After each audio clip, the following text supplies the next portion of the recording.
Hi guys, so as you might have seen from my previous episode about my skin and my chin acne and my skin giving me some dramas that I guess I wasn't really used to, so I was trying to find solutions that perhaps could help with my acne that I was getting and things like that. So if you haven't seen the video that was loaded previously about what products I was using and then, you know, what was going on sort of with my skin, well then I will put in the commentsy thing down below this video. I'm gonna jump over and watch that one first to sort of see the transition into what this is about.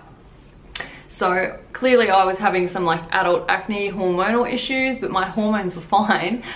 So I was having some issues with my skin, and yeah, I just didn't really understand it because I have quite good skin, especially being in adulthood. I'm 31, so you know, I really didn't understand what was going on. Anyway, so I thought I'm gonna try different things and see how that works and how my skin responds to it. But then of course I thought I'll share it with you guys, because the more I post about my skin issues on my like Instagram and stuff, the more that I just get so many girls saying, oh my god, like I share the same problem. And you know, I've just come to realize that it is very, very common. So I guess the reason why I'm sharing this is to show you guys different things perhaps that anyone can do at pretty much any of their beautician places or injectable clinic places. So now I did get skin needling done 2 weeks previous to this, so I do believe that that's why I didn't shed and peel as much as what perhaps some other people that have had the Jesna peel have had. I only peeled really just sort of around this area, which was my prone breakout area too. But as you can see, things are definitely clearing up for me, thank God, because I was gonna start crying. But anyway, so what I did is I took some footage of how the Jesna peel is applied, and then a couple of days after what to expect and just my experience of having a Jesna peel. You know, did it hurt, did it not hurt, what did my skin look like after? The one thing I will recommend to a lot of girls is if you are gonna get a Jesna peel, do it maybe on like a Saturday, so then you've got like the whole week to sort of hide from the whole freaking world. I didn't even peel a lot, but yet I still was like, oh man, I do not want to be looking like this and seen in public with like these flakes of and flaps of skin hanging on my face. So in that aspect it's a little bit weird. But yes, and as you can see, I'm still sort of the sheeted down to my neck, so I've still got like a bit of an issue here, like with not peeling, but it's definitely made my fake tan go a bit different, which is fine.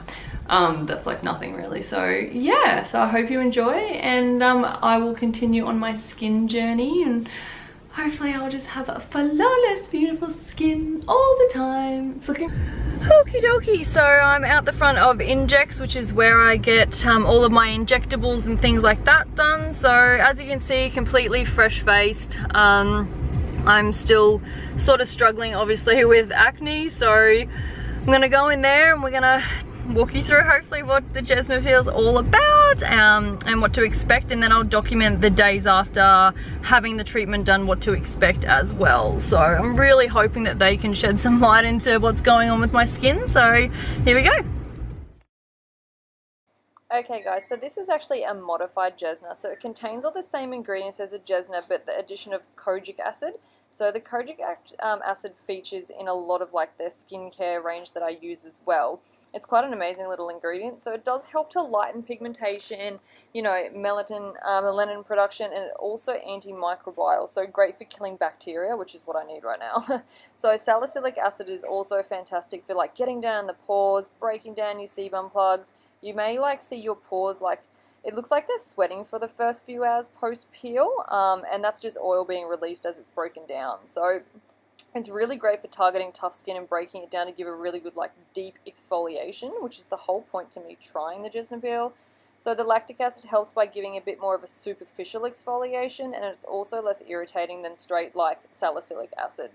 So she only did about 3 layers on me, which I really do think for a first time is really, really good. I do exfoliate a couple of times a week, so after this you're not allowed to do any exfoliants for at least a week, but it's recommended 3. Obviously wearing sunscreen every day, only washing with very gentle cleanser, things like that for the post-treatment. So, but you'll see that later on through the video. So yeah, so this was the first layer, and Kate does use like this little cooling hose as well. So I didn't find that this was painful at all. Like literally, I felt like without the cooling hose I would have been sweet, and she was quite shocked at that. But yeah, like to be honest, I really would probably put it on a ratio 1 to 10, 10 being the worst, at a number 3. Like it was completely bearable, no pain, no problem whatsoever. So yeah, I'm just using some Pro B5 serum at the moment, just a couple of times a day, and then yeah, so like I said, later on in the video you'll see what my skin does over the next couple of days. So yeah, sweet. Alright, okay, starting to frost up. What do you mean frost? So this is like some frosting here. I don't know if it's going to show up. Yeah. Is it like red? No, like this white section. Oh yeah. Yep. Oh, what's that mean? So frosting is our end point. So once we start seeing that, Yeah. looks like no. So then we move on to layer number 2. Yeah. Frosting.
All done now. You meant to avoid the sun, so I probably should. I personally did not think that hurt at all. You can see the redness, but it really did not hurt.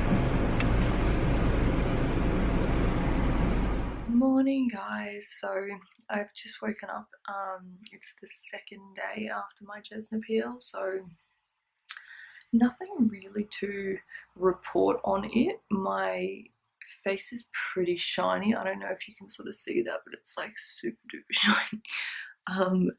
And it's starting to feel, I guess, like a little bit sort of tight, but in the aspect of some people getting like swelling and redness and things like that. I'm not having any of that yet. I'm definitely feel dry around my mouth area, like it feels quite just dry, like I need to put some moisturizer on. So I haven't washed my face yet. After a Jesna peel, you normally don't wash your face with water for 24 to 48 hours, so I'll wash it this afternoon, and then I will apply like a light sort of like a barrier cream that Injex Clinic has given me, just to put a little bit of moisture back in there. So yeah, day 2, nothing really to report on that one. It just feels a little bit like tight, and yeah, I don't know if you can see, it's just really shiny. Like super shiny, like my forehead is sheen, which is what I like. But it's sort of, it's weird, it's hard, it's like it's not my skin. Does that make sense? Like I feel like my face is not my face at the moment. Sort of a weird feeling, definitely nothing painful or anything, just feels like there's like a little hard shell on my face. So yeah, we'll keep you posted. Obviously they look quite red and inflamed, which would be normal obviously, but yeah, so day 2 I will let you know how I go tomorrow. On day 4 now, so I actually do have some makeup on because I have something I have to do. So the dryness is still a little bit irritating, not bad or painful or anything, it's just more of like a like my face feels tight. And I sort of like feel like I've got a face mask on and I want it to crack just to be like, it's better, but that's not happening. So in regards to like, I see some horrendous ones on YouTube where they're like, their face fully peels off, and look, mine is flaky. At it perhaps, but at the moment I'm just feeling very dry, especially around this area, and just yeah, flaky. So flake life, deal with it. But yeah, I sort of don't really want to leave the house because I feel like people will be like, oh, like what, like what's with your face sort of thing, because especially because it's not the whole face, it's like patchy, but whatever, I'm sure it'll be worth it in the long run. So I do definitely think that I don't have really any pimples at the moment. So I definitely think in that aspect, aspect, that it truly has definitely helped with that situation. As you can see, like I don't actually have any pimples anywhere else on my face. I have a really quite clear skin. So when my skin started breaking out, it was like a little strange to me. I was, you know, very much like I didn't really understand what was going on, because I'm so used to quite clear skin. Like I don't really have any blemishes on my body skin. I've got like no freckles, I've got no moles at all. I've got very clear skin. So I was really struggling with the fact, to be honest, when I started getting this hormonal sort of acne on my chin.